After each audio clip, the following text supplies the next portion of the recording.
हाँ,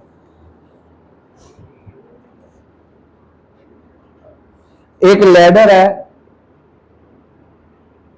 एक दीवार है और एक ये लैडर है, दिख गई? लैडर की लेंथ कितनी है? 5 मीटर। बॉटम ऑफ लैडर को पुल किया गया है along the ground away from the ball. क्या किया गया है? इधर खिसकाया गया है। जब मैं लैडर को इधर खिसका रहा हूं, दिख गया? मान लो मैं लैडर को यहां तक कर देता हूं, भाई तो इधर देखने में दोबारा समझाऊंगा नहीं। इंपॉर्टेंट काम में तेरे को पानी पीना, पहले पी के तो बैठ जाओ आराम से, है? फिर बोलोगे एक बार दोबारा बता दो, घर पे समझ नहीं आया था। जब लैडर को तुम इधर खिसकाओगे तो लैडर यहां तक पहुंच गई, तो ये ऊपर से नीचे आएगी कि ऊपर जाएगी और दीवार की तरफ? तो अब जो बन गया है वो ऐसे बन गया है। ये समझ आ गया? पहले लैडर ऐसी थी और अब ऐसे हो गई है। तो ये अगर मैं इधर को लेके जा रहा हूं तो ये यहां से नीचे आ रही है। ये बात चल रही है। आगे बोल रहा है जिस रेट से मैं इधर लेके जा रहा हूं वो रेट है 2 सेंटीमीटर पर सेकेंड। मतलब ये लेंथ कितनी है? 2 सेंटीमीटर। कितनी है? और ये 1 सेकंड में 2 सेंटीमीटर के स्पीड से इसको खींच रहा है। वो कह रहा है कि जो हाइट है, हाइट अब क्या हो रही है? कम हो रही है। अगर लेंथ देखो, लेंथ देखो, पहले लेंथ कितनी थी? इतनी थी। लेंथ अब बढ़ गई, इसमें ये भी जुड़ गया। तो लेंथ जिस रेट से बढ़ रही है वो पता है, तो हाइट जिस रेट से कम हो रही है वो आई थिंक निकालना है। How fast height on the wall decreasing when the foot of the ladder is 4 meter away from the wall. किस रेट से घट रही है? अब जो फुट है वो कितनी दूर है? 4 meter away from the wall. क्या दिमाग लग रहा है तुम्हारा? बहुत आसान है। क्या? किसको? सबको?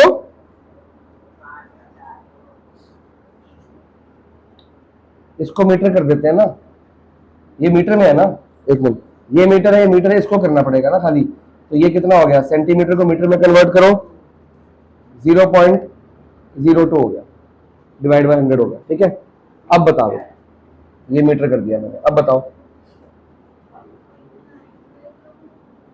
Very good. एक ये राइट ट्रायंगल है, पाइथागोरस। ठीक है, तो हमें दिया क्या हुआ पहले ये चेक कर लेते हैं। हम लेंथ को मान लेते हैं, जो लेंथ, जो सॉरी जो बेस है, लेट बेस को मान लेते हैं x, जितना भी ये बढ़ रहा है। तो किस रेट से बेस बढ़ रहा है हमारा? तो dx बाय dt हो गया 0.02 मीटर पर सेकेंड। ठीक है, और हमारे पास हाइट है, उसको क्या मानेगा? y मान ले भाई, या h मान ले, h रहने दे, हाइपोटेन्यूज हो जाता है y। तो हमें निकालना क्या है? dy by dt is equal to be found. और ये नेगेटिव आएगा, कम हो रहा है, अपने आप ही आएगा नेगेटिव। अब हमारे पास ले देके कुछ भी नहीं है, सिर्फ एक चीज है, क्या है? Pythagoras theorem. देखते हैं, अभी तो करना शुरू करते हैं। क्या है थ्योरम? हाइपोटेन्यूज का square is equal to perpendicular का स्क्वायर प्लस बेस का स्क्वायर। हाइपोटेन्यूज कितना दिया हुआ है? 5 का स्क्वायर। परपेंडिकुलर हमारा क्या रहेगा? पूरा y, और बेस कितना रहेगा? x का स्क्वायर।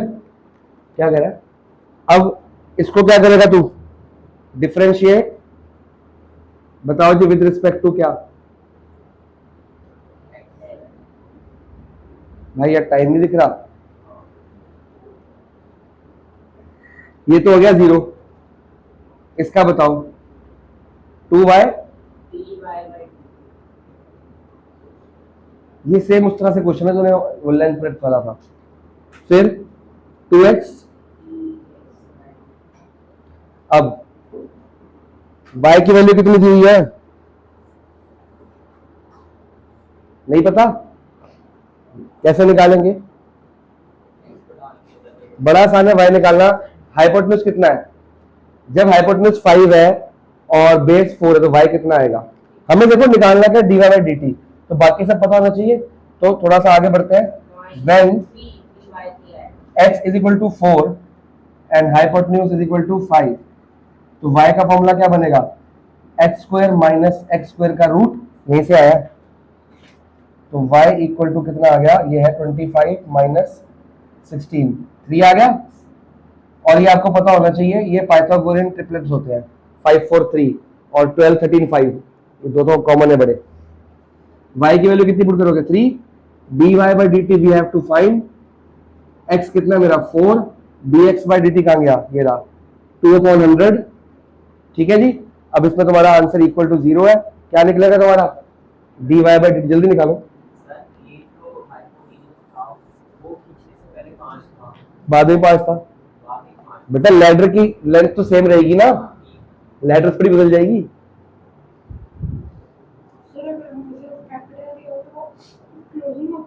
क्या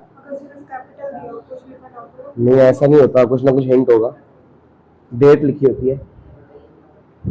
हो गया, आंसर आ गया। जब आंसर आ गया तो आगे बढ़ो, फिर ये वाला आ गया, हो गया सब। हाँ भाई, डेट लिखी होगी, ड्यूरिंग द ईयर आ गया ना, तो ये कैपिटल ओपनिंग है।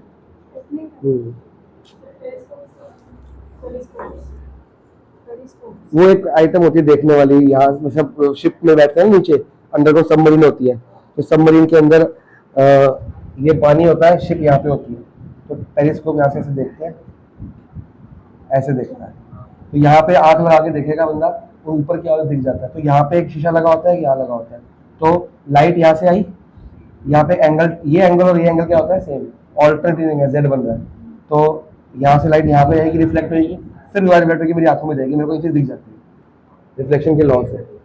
अच्छा, न्यूमेरिकल सैंपल ऑफ करनी है अभी, ये समझ आ गया तेरे को। हमेशा एंगल इंसिडेंस इंसिडेंट रे और नॉर्मल के बीच का होता है, कई बार ना एंगल दिया होता है इंसिडेंट रे और मिरर के बीच का, हम उसको मान लेते हैं, मिरर और एंगल इंसिडेंस के बीच का जो एंगल है वो एंगल इंसिडेंस नहीं है, मिरर और इंसिडेंट के बीच का एंगल ये वाला 30 डिग्री होता है, तो एंगल इंसिडेंस कितना आएगा, 90 में से माइनस करके 55। समझ आ गया। क्वेश्चन ध्यान से पढ़ना है कि ये वाला दिया है कि ये वाला दिया है, ये इसकी इक्वल होता है हमेशा, और ये इसकी इक्वल होता है, ये और ये इक्वल है आपस में, समझ गए। क्वेश्चन ध्यान से पढ़ना है, ये 35 है तो ये 35 होगा ना, 55 से माइनस करेगा 90 में से, समझ गए। अब तू वीडियो निकाल, लाइट की कॉपी है,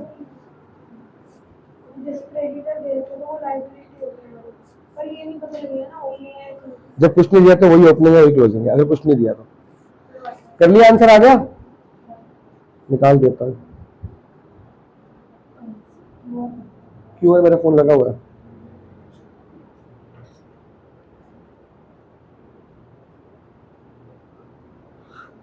इंटरेस्ट इन कैपिटल इंटरेस्ट वो निकाल जो लिखा था,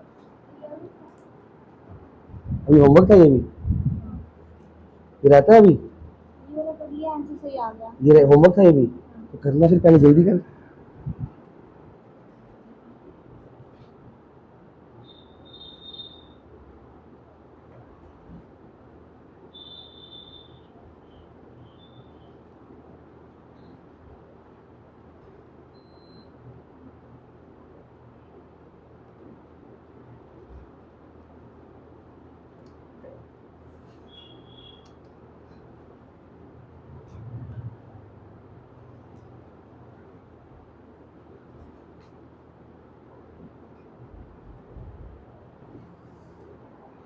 आगे बढ़े, नहीं हुआ अभी, आंसर नहीं आ रहा, चलो जी अभी आता है, ये बता दूं,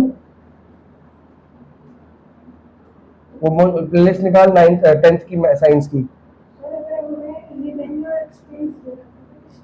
क्या भाई, तेरे को ओपनिंग कैपिटल से क्लोजिंग कैपिटल का फॉर्मूला पता है ना, इसमें प्रॉफिट माइनस होता है, profit plus loss minus income plus expense minus, एक ही तो फॉर्मूला है।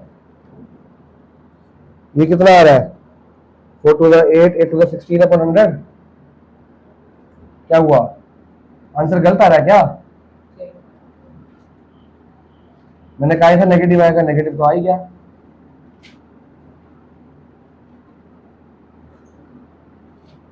इतना नहीं आया निशित, ये तो मैथ से इसमें क्या हो गया,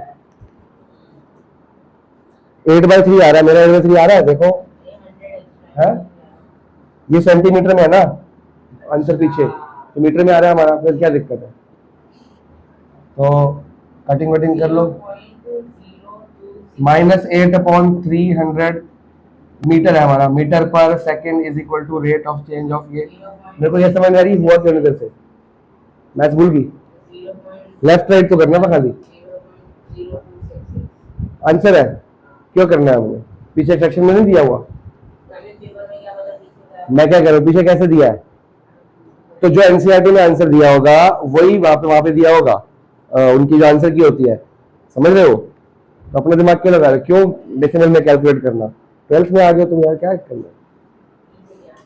पीछे सेक्शन में नहीं है? फिर मस्त रहो। अगला क्वेश्चन करो।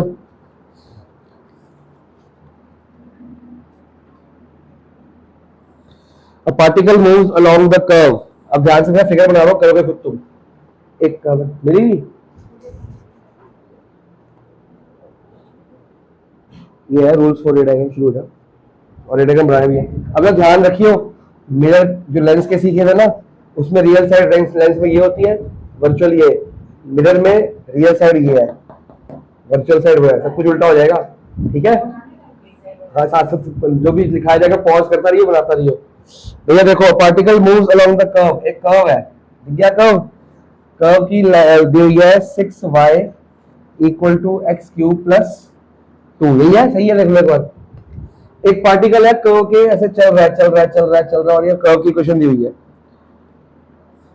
Find the points on the curve at which y coordinate is changing 8 times as fast as x coordinate।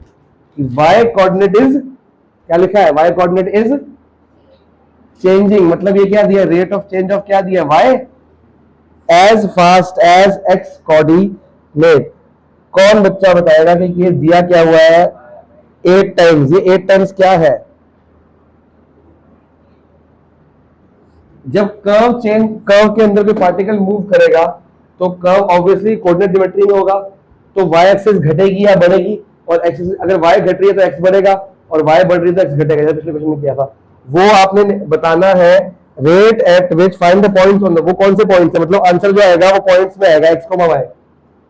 वो कौन से कोऑर्डिनेट्स है, कौन से पॉइंट्स है on which y coordinate is changing 8 times as fast as x coordinate। y coordinate is changing, ये ठीक है, as fast as 8 times the x coordinate। जिस स्पीड से x कोऑर्डिनेट चेंज हो रहा है उसका 8 टाइम्स कर दूंगा मल्टीप्लाई, तो y कोऑर्डिनेट चेंज होगा, क्योंकि जब x बदलेगा खाली x बदलेगा। कोऑर्डिनेट ज्योमेट्री में हम मूव करेंगे तो x और y दोनों, अभी मेरा पॉइंट मान लीजिए कुछ भी कोऑर्डिनेट में यहाँ खड़ा हूं, जब मैं यहाँ मूव करूँ तो x बदलेगा y बदलेगा, दोनों इकट्ठे बदलेंगे ना, एक तो बदल नहीं सकता। तो जिस स्पीड से x कोऑर्डिनेट बदल रहा है उसकी 8 टाइम्स y कोऑर्डिनेट बदल रहा है। इससे आइडिया लग गया? अब आपके दिमाग में क्या आ रहा है? अरे इसको देखो ना, डिफरेंशिएट, एक ही इक्वेशन दे रखी, इसको क्या करोगे? करो डिफरेंशिएट। यहां देखो y तो गायब हो जाएगा ऑब्वियसली। क्या बेटा, जिस हिसाब से दोनों का एक एक सेम लेना है, dy dx लेंगे तो क्वेश्चन होगा ही नहीं सॉल्व। जिस स्पीड से वो बदल रहा है, कोई ना कोई तो स्टैंडर्ड चीज लेनी पड़ेगी ना मेरे को, उस हिसाब से। इसमें गिवन नहीं है, तो differentiate with respect to, sorry, t। देखो इसमें y तो गायब हो जाएगा, गायब हो जाएगा ना, और dy बाई dt आएगा, dx बाई dt भी आएगा, वो पुट कर दोगे यहाँ पे वैल्यूज, उसके हिसाब से सिर्फ x निकलेगा। क्या निकलेगा? x। x को कहां पुट कर दोगे? इसमें क्या निकलेगा फिर? y। बात पकड़ में आ गई? करो, हो गया। उसमें एक्रूड इंटरेस्ट मिला कि अलग कॉलम बनाया? एक्रूड इंटरेस्ट 500 और यहाँ पे प्लस, फिर कैपिटल में ऐड होगा। हाँ, इनकम है इसमें आपको एवरेज प्रॉफिट को प्लस करके फिर से वो डिवाइड करना है, फिर इसमें वो करंट किया है तो करके देख ले। अगर नहीं किया होता सेम आंसर कैसे आ रहा है? 3,60,000, 3,60,000, ये ऐड करके डायरेक्टली किया है, साफ साफ क्या दिख रहा है मेरे को। अगर नहीं किया होता तो आंसर बहुत बड़ा आता है। हाँ, वो तो फॉर्मूला है ना एवरेज, वो तो क्वेश्चन में दिया है कि एवरेज प्रॉफिट निकालना है, उसमें सैलरी माइनस, वो क्वेश्चन में बोला गया, वरना ना करता वो। अगर क्वेश्चन में ना बोला होता ना तो ना करता। dy by D T equal to 3x² dx by D T plus 0, देखते हैं 6, ये आ जाएगा 8,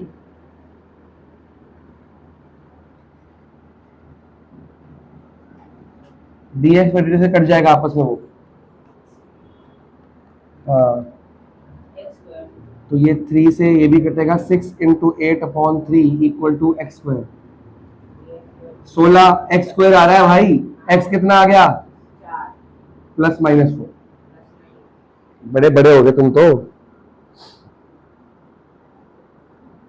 अब हमें नहीं पता कि प्लस है, हमें नहीं पता कि माइनस, हम क्या करेंगे, दोनों लेंगे। x equal to 4, x equal to -4। जब x 4 है तो पुट कर दो, 4³ + 2 equal to 6y, -4³ + 2 equal to 6y। ये कितना आ गया? 64 + 2 68, और ये -64 + 2, ये 11 कैसे आ रहा है? कौन कह रहा है 11 आ रहा है? मेरा गलत है। अच्छा 2 था, मैंने 2 4 है। तो 11 इक्वल टू y, तो मेरा कोऑर्डिनेट्स बन गए 4,11। ये कटिंग करनी पड़ेगी 3 और ये हो गया 31। ठीक है, तो हमारा कोऑर्डिनेट बन गया -4, -31। क्वेश्चन समझ आया? सर्कल कर लो, एक ये वाला कर लो, एक बैलून वाला भी कर लो। ऐसे क्वेश्चन एग्जाम में आएंगे जो आपको समझना है, पर करने में आसान होते हैं। हो गया, समझ आ गया तेरे को? माइनस क्यों किया उसने? क्वेश्चन में लिखा होगा ना कहीं ना कहीं। एक्सटर्नल इक्विटी कैपिटल होगी, कुछ में लिखा होगा। लाइबिलिटी कर ले, जो मानना लिखा होगा लास्ट में। एक मिनट, हाँ लाइबिलिटी है। है 60,000 ईच। हाँ तो माइनस एवरेज क्यों निकालेगा? 60,000 इंटू कितने पार्ट में? 2 है ना, इंटू 2 करके माइनस कर दे, 1,20,000 आएगा, इसमें से माइनस करेगा, ये आ जाएगा। ये एवरेज लेना तेरे को, वो जो निकला था वो नहीं लेना। अगर ये क्लॉज ना दिया होता फिर तो यही लेता, 3,60,000 में से ये 15 1.5 लाख माइनस करता। ठीक है,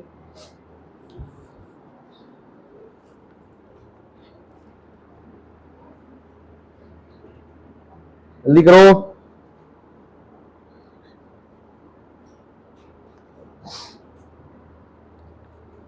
ये तो अगला तो बड़ा आसान है, अपने आप कर लोगे।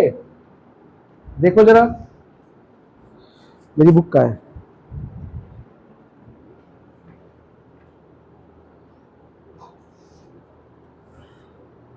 12th खुद कर लोगे। क्या गिवन है? गिवन देख लो खाली बस।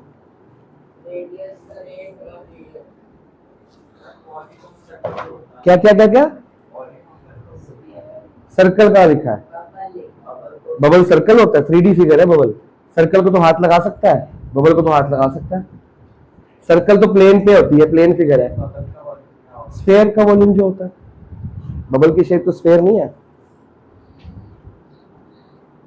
एक तो ये ना, मेरे को लग रहा है तेरा 10th का काम खराब है थोड़ा सा, ये वाले चैप्टर का पता लग रहा है।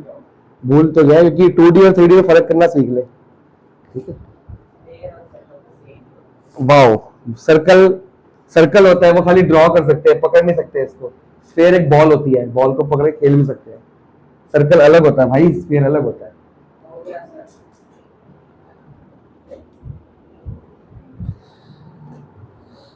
रेडियस ऑफ एयर बबल क्या दिया हुआ है? dr/dt दिया हुआ है, कितना है? इंक्रीज दिया हुआ है, +½ तो क्या करना है? Rate of change of dv/dt निकाल लोगे कि नहीं निकाल लोगे? dv/dt वॉल्यूम का फॉर्मूला अभी तो बताया था, 4/3 πr³। इसको डिफरेंशिएट करोगे तो क्या आएगा? dv/dt, और यहाँ पे dr/dt की वैल्यू यहाँ पुट कर दोगे, और r की वैल्यू भी क्वेश्चन में दी हुई है, कितनी दी हुई है? 1। तो dv/dt से आ जाएगा आंसर। हो जाएगा कि नहीं हो जाएगा? घर पे करना है, अभी नहीं करना। हो जाएगा कि नहीं, ये बताओ जनाब, हो जाएगा। चलो अगला पढ़ो।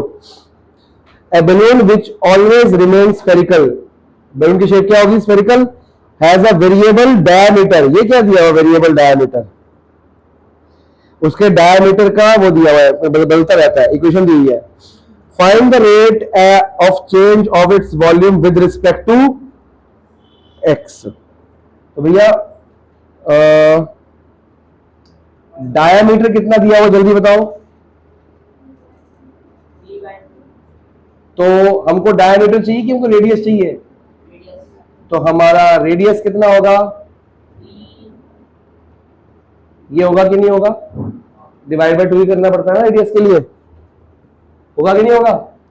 तो रेडियस आ गया। अब ये क्या निकालना है? डीवी बाई डी टी कितना होगा? जल्दी बताओ। 4/3 पाई 3 आर स्क्वायर। नहीं नहीं नहीं नहीं, विद रिस्पेक्ट टू एक्स बोला है, तो यहां पे एक्स होगा, तो यहां भी क्या होगा? D are by D X. अब बताओ क्या करोगे?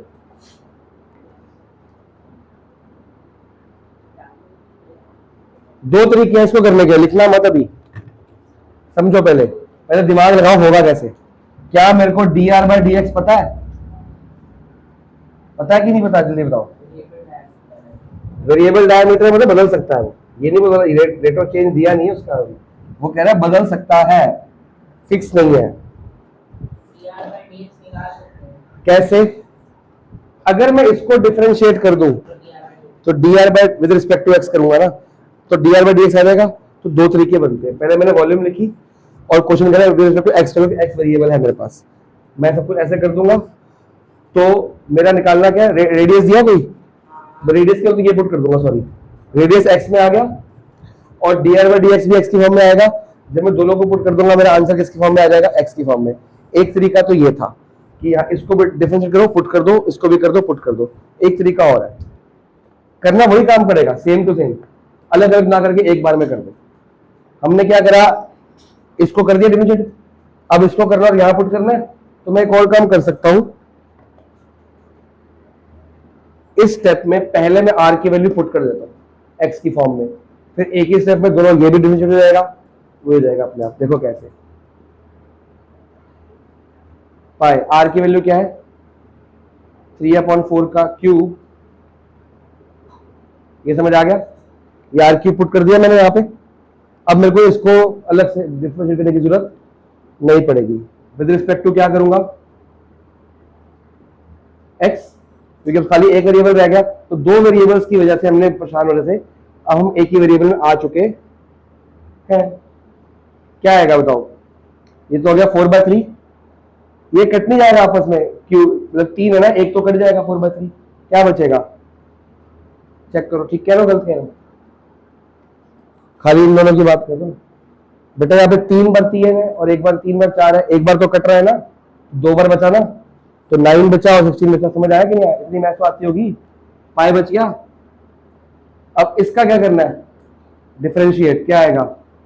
3 2x + 1, फिर चेन रूल, 2x + 1 का क्या आएगा? खत्म। अब मेरे को कोई D R by D x करने की जरूरत नहीं पड़ेगी, क्योंकि ये तो डी डी एक्स ही हो गया। अब आपका आंसर आ जाएगा 9 3 27/16 पाई। अच्छा 2 भी तो है, 2 से काट दो इसको, ये कितना आ गया?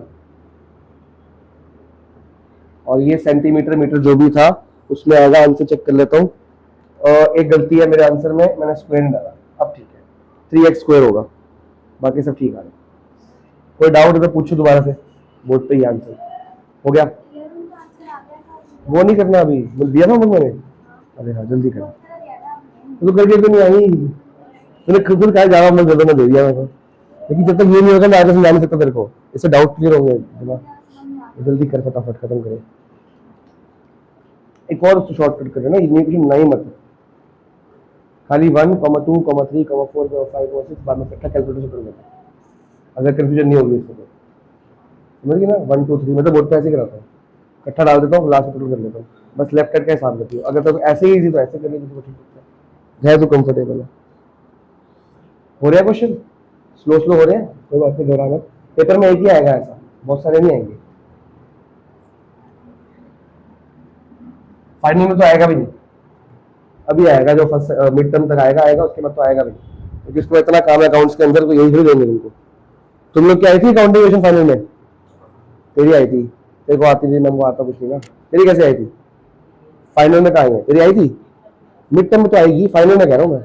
तेरी आई थी शायद, नहीं आती बेटा, फाइनल में अकाउंटिंग नहीं आती, क्योंकि अकाउंटिंग तेरी आई थी बेटा, तू जीटीबी में है, जीटीबी मतलब एक ही बात है, उनकी मैडम को कुछ नहीं आता, तो उनको यही आता है। अकाउंटिंग में अकाउंट थोड़ी गई, तो अकाउंट सिखाने का स्टेप है, उसके बाद स्टेप खत्म हो जाता है वो एक टाइम के है। बेटा अगर ये नहीं करेगा ना, अकाउंट समझ नहीं आएगी जिंदगी में, क्या प्लस हो रहा है, क्यों प्लस हो रहा है, माइनस क्यों हो रहा है, उसका रीजन यहाँ से निकलता है। ये बेस है अकाउंट्स का। तुम्हें यहाँ से पता क्यों प्लस होता है, क्या प्लस होता है, आगे डेबिट क्रेडिट सीखोगे तुम।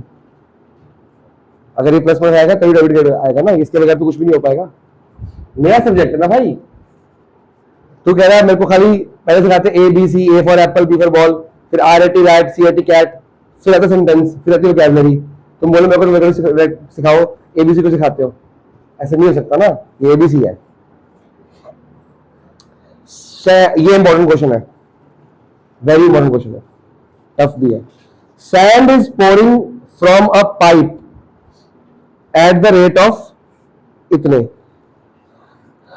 पाइप से क्या निकल रही है, सैंड, और ये देखो क्यूबिक सेंटीमीटर और सेकंड है, तो ये क्या है, इसका रेट है भैया, कितना दिया, 12। वॉल्यूम का रेट है, जो पाइप से निकल रही है उस वॉल्यूम का रेट कितना है, 12। देखो मेरे को क्या पता वॉल्यूम है, कैसे पता लगा मेरे को वॉल्यूम, क्यूबिक और सेंटीमीटर है, पर सेंटीमीटर से क्या निकला, टाइम, तो आपको आइडिया लग जाएगा। एक क्वेश्चन तो पक्का बोर्ड्स में आएगा ना इसका। और ये वो चीजें हैं जिसकी केस स्टडी बनती है, क्योंकि आपके सारे क्वेश्चन केस स्टडी तो है, देखा जाए तो। एक फोटो चिपका देंगे इसमें साथ में, और क्या करेंगे यहाँ से आना, जो फोटो हम बनाते हैं लैडर की उसकी, वो ढंग से बना देंगे, लैडर दिखा रहे हैं आप क्लास। हाँ जी, फॉलिंग सैंड फॉर्म्स अ कोन। जब वो पाइप वो फॉर्म क्या कर रहा है, कोन। दिख गया कोन सबको, है ना, ऐसी बनेगा ना कोन की, उल्टा बनेगा बराबर।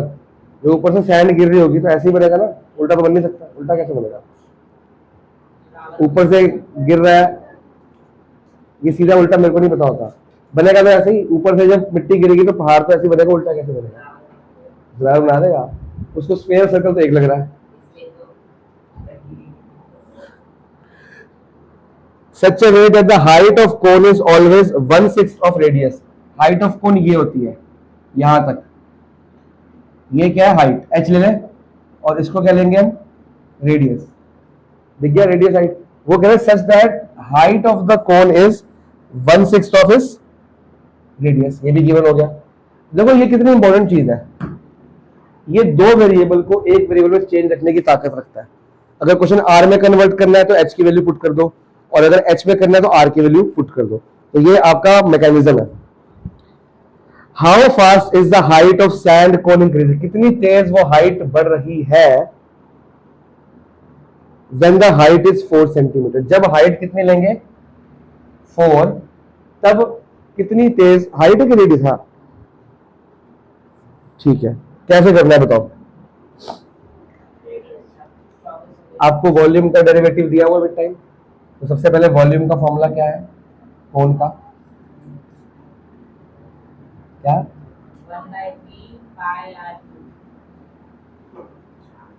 पाई आर स्क्वायर। ये क्यूब लिख दिया ना मैम ने, पूरा काट देना, इससे सारी गलत होगा इसके बाद। आसपास अरे कॉमन प्रॉब्लम है, सब भूल जाते हैं, कोई बड़ी बात नहीं, क्योंकि 10th में था, 11th में था ही नहीं, तो 12th में आ गया, अभी तो यहाँ पे आया है। अभी एक लास्ट सक्सेस में दोबारा आएगा 6.5 में, फिर मिसेस में दोबारा आएगा, उसके बाद नहीं आएगा, फिर पूरी बुक में दोबारा नहीं, सेकंड बुक में नहीं है। तो पहले हम डिफरेंशिएट विद रिस्पेक्ट टू क्या करेंगे, टी, ये क्या है, डी वी बाय, इससे क्या निकलेगा, देखो एक इसमें ना, अभी मैं गलत कर रहा हूँ, ये अभी गलत है, अभी पहले ठीक करना है क्वेश्चन। कैसे पता लगा ठीक करना है क्वेश्चन, हमने निकालना क्या है वैसे हिसाब से क्वेश्चन से, how fast the radius change हो रहा है कि हाइट चेंज हो रही है पहले, तो हमें D H by D T निकालना है। तो अभी मेरा क्वेश्चन दो वेरिएबल्स में है, आर भी एच भी, तो इसके हेल्प से मेरे को उसको क्या करना पड़ेगा, वन वेरिएबल। मैं सारा आर में कर दूं कि सारा एच में कर दूं, एच में कर दूं, डी एच डी टी आ जाएगा ना भाई। अगर मेरे को निकालना होता है D R by D T, तो मैं क्या करता, सारा क्वेश्चन आर में कर देता। ये आपने सोचना है, दोनों में हो सकता है, आर में भी हो सकता है, एच में भी। आप क्वेश्चन में पढ़ो, अगर तू गलती से इसको ध्यान से पढ़ता नहीं और तूने इसको चेंज कर दिया आर में, तो तेरा क्या निकल जाएगा, D are by D T. फिर तेरे को इसको भी क्या करना पड़ेगा, डिफरेंशिएट, यहाँ पे पुट करेगा D are by D T, तो निकलेगा D H by D T. तो काम बढ़ जाएगा, काम तो वो भी सही है, समझ आया कि यहाँ में क्या करना चाहता हूँ। अगर तुमने आर में कर दिया तो क्या निकलेगा, D are by D T, वो तुम्हारा आंसर नहीं है। तो इसको भी क्या करना पड़ेगा, डिफरेंशिएट, उससे क्या आएगा, D H by D T, तब आंसर आएगा। अगर मैंने इसको सबको किस में चेंज कर दिया, एच में, तो डायरेक्टली क्या आ जाएगा, डी एच।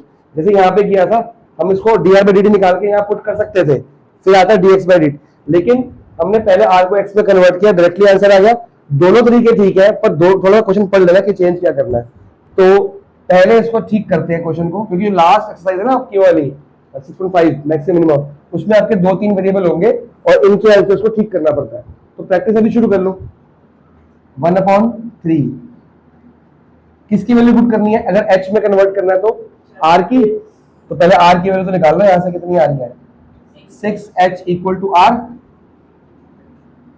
तो r की जगह आ जाएगा 6h का स्क्वायर इंटू h, ये आ जाएगा 1/3 pi 36h cube equal to pi upon, नहीं ये आ जाएगा 12 पाई, ये मेरी आगे वॉल्यूम। ठीक है, अब इसके बाद क्या करना है, टू टी, क्योंकि यहाँ पे टी दिया है, 12 पाई तो कांस्टेंट है, ये आ जाएगा 3h square D H by D T. इसमें किसी को doubt, D by D T की वैल्यू पुट करो यहां से देख के, 12, ये आ गया 12 पाई, 3h की वैल्यू कितनी है यहाँ पे, 4 का स्क्वायर, और इस क्वेश्चन में निकल के आएगा तुम्हारा D H by D T, वो तो निकालना। तो डायरेक्टली आंसर हो गया ना, पहले D I by D T निकालोगे, फिर वहां पुट करोगे, गलत वो भी नहीं है, स्टेप बढ़ जाएंगे, गलती चांसेस बढ़ जाएंगे। ये 12 से 12 तो काट रहा हूं मैं, जब मैं 12 से 12 काटूंगा, यहाँ क्या बच गया, क्या बचा मेरे पास, 1/16, 16 सीधा कितना होता है भैया, 48 पाई। ये कैसा आंसर आ रहा है, सही आ रहा है।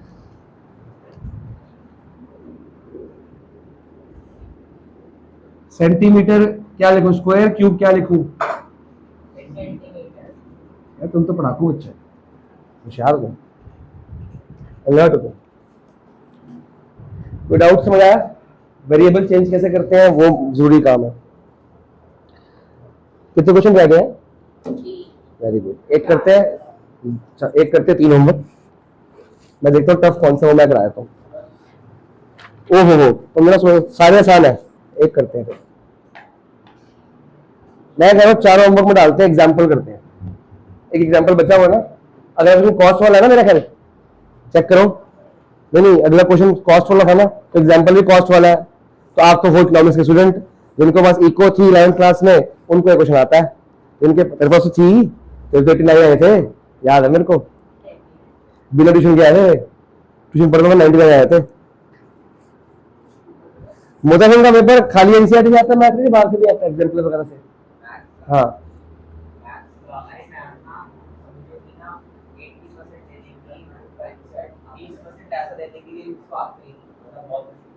वो एग्जाम्पलर का होगा फिर। तेरी मैम कौन सी थी,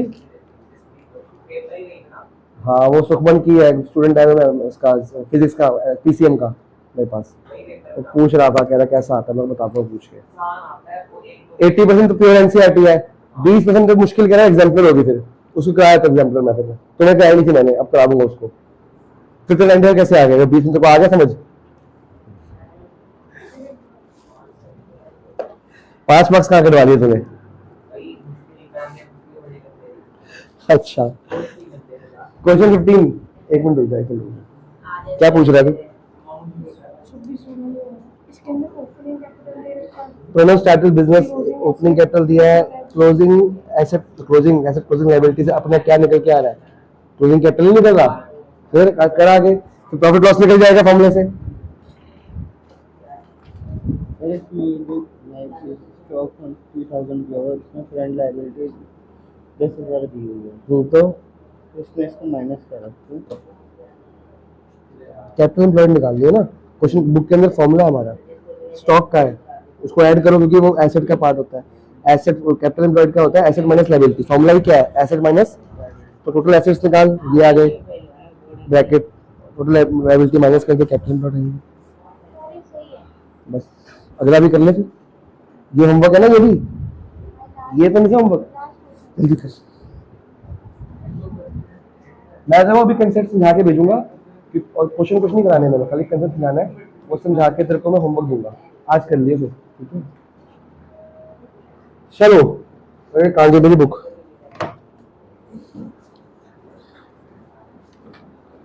एग्जाम्पल 5। मेरे को ना ये देखना था कि तेरे डाउट्स निकल रहे कि नहीं, जितना तो अच्छा कर पा रही है मेरे को कितना समझ कितना आया, तो अच्छी बात समझ आ गया इसका मतलब, तो फिर तभी मैं अगला पार्ट समझा पाऊंगा ना, पहले ये देखना होता है, ये कर ले समझाता हूँ। बढ़िया। Total cost C X is rupees, ये सी एक्स क्या है, कॉस्ट, क्या होती है कॉस्ट, बता भाई इशप्रीत, कॉस्ट क्या होती है, हाँ कॉस्ट, कॉस्ट होती है, good answer, very good answer, 0 marks है। मूल्य कीमत मतलब मैंने पेन 5 रुपए का लिया तो कॉस्ट कितनी होगी, 2-3 रुपए कॉस्ट होगी, जितने की चीज बनाई है वो कॉस्ट प्राइस, जितने की बेचोगे वो सेलिंग प्राइस, और बेच का प्रॉफिट, समझ गए हो, तो इको में नहीं ना सिखा रहा हूं मैं। हाँ तो बेटा 10th में तो 4/3 पायर क्यूब भी किया था, 1/3 पायर स्क्वायर भी किया था, सब कुछ याद है, मेरा काम बताना है। तो ये 11th किया है, कॉस्ट सी एक्स है associated with the production of x units given, cost कितनी है, ये जो अब मैं पढ़ा रहा हूं ना आपको, जिन लोगों के पास बीबीए बीसीए आएगी या बीकॉम ऑनर्स आएगी बाद में, उसमें यही क्वेश्चन होते हैं सारे, उसमें जो मैथ्स होती है ना डेरिवेटिव और इंटीग्रेशन वाली, वो ये वाली मैथ्स होती है, business mathematics, cost demand supply, elastic demand निकालते तुम, वो तुम्हारा फॉर्मूला क्या था ईडी का 11th क्लास में, delta Q upon delta P into, ये डेल्टा क्या होता है, डेरिवेटिव, एक मिनट कौन है, हाँ जी, नहीं ऐसी लाइन दे रही नहीं, मेरा मेरा कम चल रहा है इस टाइम, क्लास चल रही है,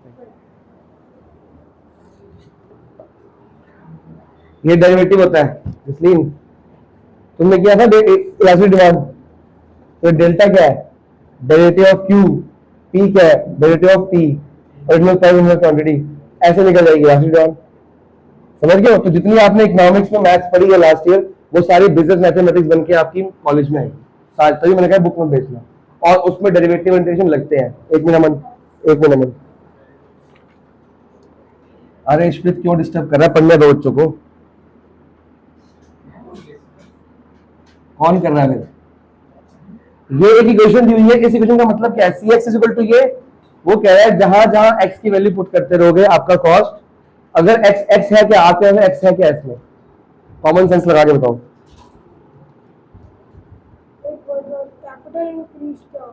कैपिटल बढ़ गई,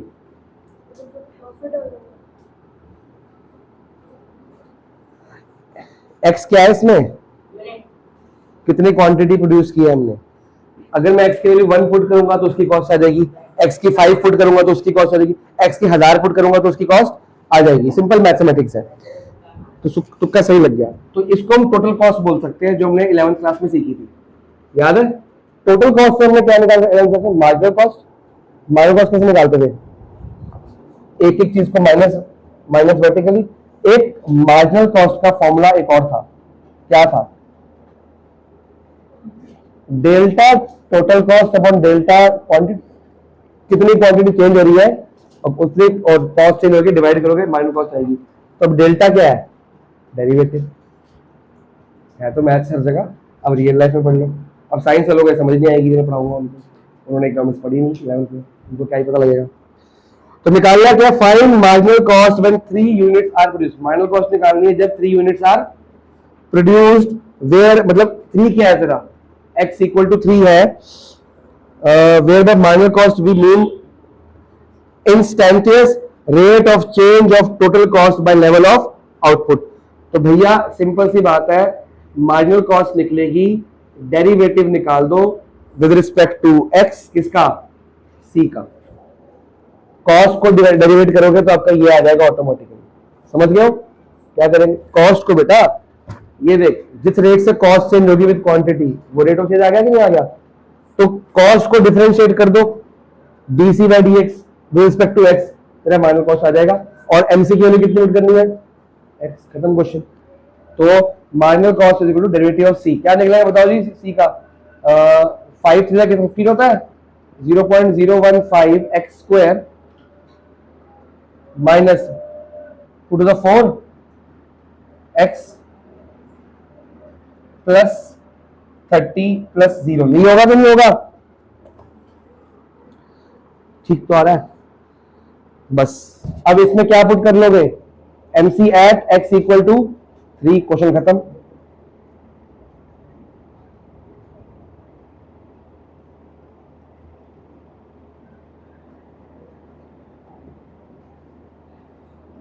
ऐसा नहीं कर पाओगे होमवर्क में?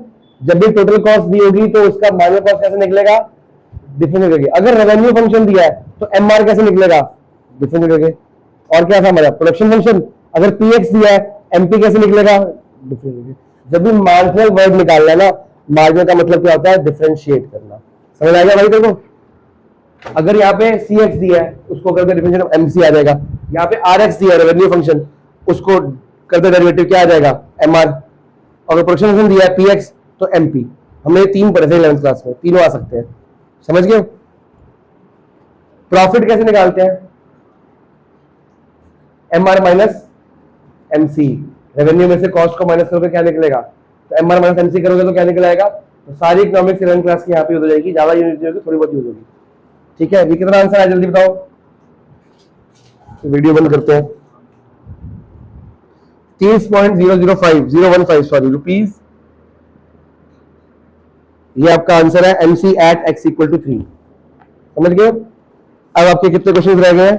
अच्छा एग्जांपल एक और बचा है, और देखो अगला एग्जांपल ओरली, उसमें कौन सा फंक्शन दिया? मानविक रेवेन्यू दिया, आर दिया ना, तो इसको करेगा डेरिवेटिव तो क्या आएगा? एमआर। आर का एमआर, सी का एमसी, पी का एमपी। सिंपल सी बात है। तो हमें एमआर निकालना है। आंसर एक ओरल पढ़ लो सब लोग, घर पे भी नहीं करना, ये खाली पढ़ना है, पढ़ लो। समझ आ गया? और आपको एक्स की वैल्यू दी हुई है क्वेश्चन में 5, पुट कर दोगे? समझ आ गया? होमवर्क में करना है क्वेश्चन नंबर 15 से लेके 15 देखो सी वाला है, 16 देखो आर वाला, ये कर लेना। कर लोगे? एमसीएमआर निकल जाएगा। और बाकी 2 एमसीक्यू है, वो तो करना ही करना है। अगली बार इसके 2 जो भी डाउट होगा वो, और नेक्स्ट एक्सरसाइज आपकी है इंक्रीजिंग डिक्रीजिंग, वो भी वो आसान है। आ गया, आ रहा है।